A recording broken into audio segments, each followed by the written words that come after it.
ಎಲ್ಲರಿಗೂ ನಮಸ್ಕಾರ. Welcome back to my channel. ನಾನು ಲಲಿತಾ. ಇವತ್ತಿನ ವಿಡಿಯೋದಲ್ಲಿ ನಾನು ಕಾಬೂಲ್ ಕಡಲೆಕಾಳನ್ನು ಉಪಯೋಗಿಸಿ ಹೇಗೆ ಚೆನ್ನ ಮಸಾಲ ತಯಾರಿಸೋದು ಅನ್ನೋದನ್ನು ತಿಳಿಸ್ಕೊಡ್ತಾ ಇದ್ದೀನಿ. ನಮ್ಮ ಚಾನಲ್ ಲೈನ್ನ ಸಬ್ಸ್ಕ್ರೈಬ್ ಮಾಡ್ಕೊಂಡಿಲ್ಲ ಅಂದರೆ ಸಬ್ಸ್ಕ್ರೈಬ್ ಮಾಡಿಕೊಂಡು ವಿಡಿಯೋನ ಪೂರ್ತಿಯಾಗಿ ನೋಡಿ ಫ್ರೆಂಡ್ಸ್. ಈಗ ಮೊದಲಿಗೆ ನಾನು ಒಂದು ಕುಕ್ಕರಿಗೆ ರಾತ್ರಿ ಇಡೀ ನೆನೆಸಿಟ್ಟಿರ್ತಕ್ಕಂತಹ ಕಾಬೂಲು ಕಡಲೆಕಾಳನ್ನು ನೀರು ಸಮೇತ ಹಾಕ್ತಾಯಿದ್ದೀನಿ ಬೇಯಿಸಲಿಕ್ಕೆ. ಈಗ ಇದಕ್ಕೆ ಇನ್ನೂ ಸ್ವಲ್ಪ ನೀರನ್ನು ಆ್ಯಡ್ ಮಾಡ್ತಾಯಿದ್ದೀನಿ. ಹಾಗೆ ಸ್ವಲ್ಪ ಉಪ್ಪನ್ನು ಕೂಡ ರುಚಿಗೆ ಹಾಕ್ತಾಯಿದ್ದೀನಿ. ಸುಮಾರು 4ರಿಂದ 5 ವಿಷಲ್ ಬರೋವರೆಗೂ ನಾವು ಇದನ್ನು ಬೇಯಿಸ್ಕೋಬೇಕಾಗುತ್ತೆ. ಏಕೆಂದರೆ ಕಡಲೆಕಾಳು ಸ್ಮೂತಾಗಿ ಚೆನ್ನಾಗಿ ಬೇಯಬೇಕಾಗುತ್ತೆ. ಹಾಗಾಗಿ ಇದನ್ನು 5 ವಿಷಲ್ ಕೂಗಿಸಿ ಸ್ಮೂತಾಗಿ ಬೇಯಿಸ್ಕೊಳ್ಳಿ. ಈಗ ನೋಡಿ, ಕುಕ್ಕರ್ ಬಿಟ್ಕೊಂಡಿದೆ, ನೋಡೋಣ ಹೇಗೆ ಬೆಂದಿದೆ ಅಂತೇಳ್ಬಿಟ್ಟು.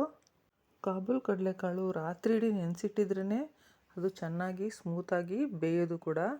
ಹಾಗಾಗಿ ಬೇಗ ಬೇಯುತ್ತೆ ಕೂಡ. ನೋಡಿ ಎಷ್ಟು ಸ್ಮೂತಾಗಿ ಮೆತ್ತಗೆ ಬೆಂದಿದೆ. ಇದಾದಮೇಲೆ ನಾನು ಇದನ್ನು ಪಕ್ಕಕ್ಕಿಟ್ಟು ಒಂದು ದೊಡ್ಡ ಕಡಾಯಿಯನ್ನು ತಗೊಳ್ತೀನಿ. ಕಡಾಯಿಯಲ್ಲಿ ನಾನು ಒಗ್ಗರಣೆಗೆ ತಯಾರಿ ಮಾಡ್ಕೊಳ್ತೀನಿ. ಈಗ ಸ್ಟವ್ ಮೇಲೆ ನಾನು ಒಂದು ಕಡಾಯಿ ಇಟ್ಕೊಂಡಿದ್ದೀನಿ. ಇದಕ್ಕೆ 2 ಟೇಬಲ್ ಸ್ಪೂನ್ ಆಗೋಷ್ಟು ಎಣ್ಣೆಯನ್ನು ನಾನು ಹಾಕ್ಕೊಂಡಿದ್ದೀನಿ. ಈಗ ಎಣ್ಣೆ ಕಾದ ನಂತರ ಅದಕ್ಕೆ ಸಾಸಿವೆ ಮತ್ತು ಜೀರಿಗೆಯನ್ನು ಅರ್ಧ ಸ್ಪೂನ್ ಹಾಕ್ಕೊಂಡಿದ್ದೀನಿ. ಸಾಸಿವೆ ಸಿಡಿದ ನಂತರ ನಾನು ಇದಕ್ಕೆ 1 ಇಂಚಷ್ಟು ಚಕ್ಕೆ ಮತ್ತು 3 ಲವಂಗಗಳನ್ನು ಹಾಕೋತಾ ಇದ್ದೀನಿ. ಇದಾದ ನಂತರ ನಾನು ಇದಕ್ಕೆ ಈರುಳ್ಳಿಯನ್ನು ಸೇರಿಸ್ತಾ ಇದ್ದೇನೆ. ನಾನು 3 ಗಡ್ಡೆ ಈರುಳ್ಳಿಯನ್ನು ಸಣ್ಣದಾಗಿ ಹೆಚ್ಚಿಟ್ಕೊಂಡಿದ್ದೆ. ಇದನ್ನು ಈಗ ಇದಕ್ಕೆ ಮಿಕ್ಸ್ ಮಾಡ್ತಾ ಇದ್ದೀನಿ. ಈರುಳ್ಳಿಯನ್ನು ಮಿಕ್ಸ್ ಮಾಡಿದ ಮೇಲೆ ಇದಕ್ಕೆ ನಾನು 3 ಹಸಿರು ಮೆಣಸಿನ್ಕಾಯಿಗಳನ್ನು ಸಣ್ಣದಾಗಿ ಹೆಚ್ಚಿ ಸೇರಿಸ್ತಾ ಇದ್ದೀನಿ. ಇದಾಗಿ ಸ್ವಲ್ಪ ಕೈ ಆಡಿಸೋಣ. ಇದಾದ ನಂತರ ನಾನು ಇದಕ್ಕೆ ಶುಂಠಿ ಬೆಳ್ಳುಳ್ಳಿ ಪೇಸ್ಟನ್ನು ನಾನು ತೊಗೋತಾ ಇದ್ದೀನಿ. 1 ಸ್ಪೂನಷ್ಟು ನಾನು ಶುಂಠಿ ಬೆಳ್ಳುಳ್ಳಿ ಪೇಸ್ಟನ್ನು ಇದಕ್ಕೆ ಸೇರಿಸ್ತಾ ಇದ್ದೀನಿ. ನಂತರ ನಾನು 4 ಟೊಮೊಟೊ ಹಣ್ಣುಗಳನ್ನು ಸಣ್ಣದಾಗಿ ಹೆಚ್ಚಿಟ್ಕೊಂಡಿದ್ದೆ. ಟೊಮೊಟೊ ಹಣ್ಣುಗಳನ್ನು ಈಗ ನಾನು ಸೇರಿಸ್ತಾ ಇದ್ದೀನಿ. ಟೊಮೊಟೊ ಹಣ್ಣನ್ನು ಈರುಳ್ಳಿ ಜೊತೆಗೆ ಚೆನ್ನಾಗಿ ಮಿಕ್ಸ್ ಮಾಡೋಣ. ಹಾಗೂ ಲೋ ಫ್ಲೇಮಲ್ಲಿ ಇದನ್ನು ನಾವು ಬೇಯಿಸ್ಕೊಳ್ಳೋಣ.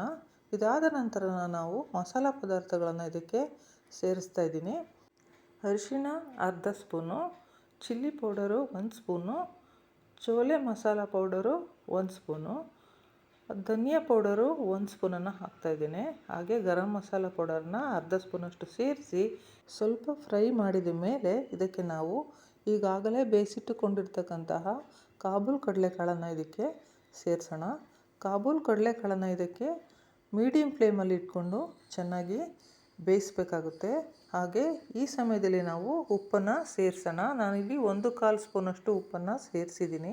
ನೀವು ರುಚಿಗೆ ತಕ್ಕಷ್ಟು ಉಪ್ಪನ್ನು ಇದಕ್ಕೆ ಸೇರಿಸ್ಕೋಬೋದು. ಈಗ ಇದನ್ನು ಮೀಡಿಯಮ್ ಫ್ಲೇಮಲ್ಲಿ ಚೆನ್ನಾಗಿ ಬೇಯಲಿಕ್ಕೆ ಇಡೋಣ. ಒಂದು ಮುಚ್ಚಳವನ್ನು ಮುಚ್ಚೋಣ ಇದಕ್ಕೆ.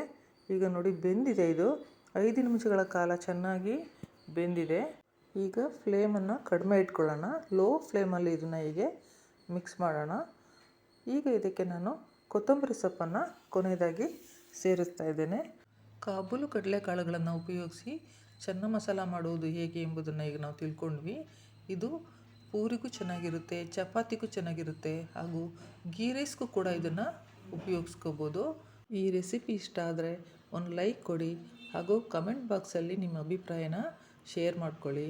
ಇನ್ನೂ ನಮ್ಮ ಚಾನಲ್ನ ಸಬ್ಸ್ಕ್ರೈಬ್ ಮಾಡ್ಕೊಂಡಿಲ್ಲ ಅಂದರೆ ದಯವಿಟ್ಟು ಸಬ್ಸ್ಕ್ರೈಬ್ ಮಾಡಿಕೊಂಡು ವಿಡಿಯೋನ ಕಂಪ್ಲೀಟಾಗಿ ನೋಡಿ ಫ್ರೆಂಡ್ಸ್. ಈ ವಿಡಿಯೋನ ನಿಮ್ಮ ಫ್ರೆಂಡ್ಸ್ ಸರ್ಕಲ್ಗೆ ಶೇರ್ ಮಾಡೋದನ್ನು ಮರಿಬೇಡಿ ಫ್ರೆಂಡ್ಸ್. ಹಾಗೂ ಇನ್ನು ಮುಂದಿನ ವಿಡಿಯೋಗಳಲ್ಲಿ ಒಳ್ಳೊಳ್ಳೆ ರೆಸಿಪಿಗಳೊಂದಿಗೆ ನಾನು ಬರ್ತೀನಿ. Thanks for watching.